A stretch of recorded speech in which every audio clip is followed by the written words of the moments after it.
যোৱাকালি এটা নিউজ পালোঁ আৰু সেই নিউজত আচলতে লিখা আছিল যে মাছ ভাজিবলৈ দেৰি হোৱাৰ কাৰণে নিজৰ আচলতে পত্নীক মৰিয়াই মাৰি পেলালে। কিন্তু সেই নিউজটো আচলতে দেখাৰ পিছত মোৰ মনলৈ আপোনাৰ মানে দুটা কথা আহিছে। সেই দুটা কথা হ'ল যে প্ৰথম কথাটো হ'ল যে মানুহৰ আচলতে মানসিকতাটো ইমান কিয় তললৈ নামি গৈছে, মানুহৰ আচলতে চিন্তা শক্তিটো কিয় ইমান কম হৈছে যে অকণমান টাইমৰ কাৰণেও মানুহ আচলতে ৰখিব নোৱাৰে, মানুহে মানুহক কেৱল মাৰিবলৈহে শিকিলে। মানে কিয়? কিন্তু এইটো কথাও ক'ব লাগিব যে প্ৰথম অৱস্থাত কিন্তু আপুনি মানুহজনক দুখ দিব নোৱাৰে, কাৰণ মানুহজনে দিনৰ দিনটো যদি কাম কৰি মাছ কেইটামান আনিছে, তাৰপিছত যদি নিজৰ ঘৈণীয়েকক কৈছে যে তুমি এই মাছকেইটা মোক ভাজি দিয়া, মই ভাত খাওঁ, তাৰপিছত যদি ঘৈণীয়েকে নোৱাৰোঁ বুলি কৈছে, সেইটো কথাত কিন্তু সেই মানুহজনক খং উঠিব পাৰে।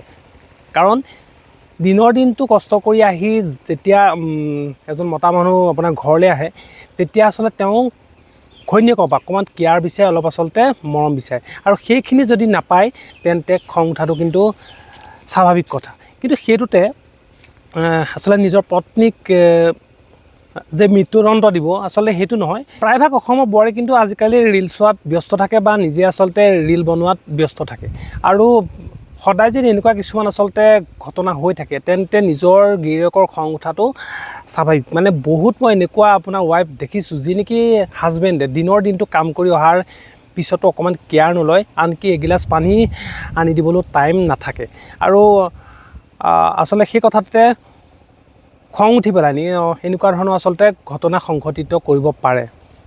চ' মই লাষ্টত এটা কথাই ক'ম যে অকণমান নিজৰ মানে জীৱনসংগী অকণমান টাইম দিয়ক, অকণমান কেয়াৰ লওক, অকণমান আচলতে মৰম কৰক, যাতে এনেকুৱা ঘটনা পুনৰবাৰ অসমত সংঘটিত হ'বলৈ নাপায়। যোৱাকালিৰ পৰা ফেচবুকত এখন ফটো বিশেষভাৱে আচলতে ভাইৰেল হৈ আছে, আৰু সেই ফটোখনত স্পষ্টভাৱে আচলতে দেখা গৈছে যে জুবিনৰ এখন ফটো এজনী ছোৱালীয়ে টি চাৰ্টত অংকন কৰি লৈছে, আৰু আচলতে বহুতেই সেনেকৈ কৈছে যে এয়া জুবিন গাৰ্গৰ আচলতে ভক্ত হয়নে? মই কৈছোঁ শুনক যে এয়া কোনো জুবিন গাৰ্গৰ ভক্ত নহয়, কাৰণ জুবিন গাৰ্গক যদি সঁচাকৈ এগৰাকী ছোৱালীয়ে ভাল পালেহেঁতেন তেন্তে হ'লে এনেকৈ কেতিয়াও কিন্তু অপমান নকৰে। আজি টি চাৰ্টত পিন্ধা সেই ছোৱালীজনীয়ে যদি টি চাৰ্টত এনেকৈ আচলতে জুবিন গাৰ্গক মানে অংকন কৰি অপমান কৰিব পাৰিছে, কাইলৈ যে কোনোবাই ব্ৰা আৰু পেণ্টিটো যে জুবিন গাৰ্গৰ ষ্টিকাৰ লগাই নল'ব তাৰ কিন্তু মানে নাই। আৰু আচলতে মানে কি ক'ম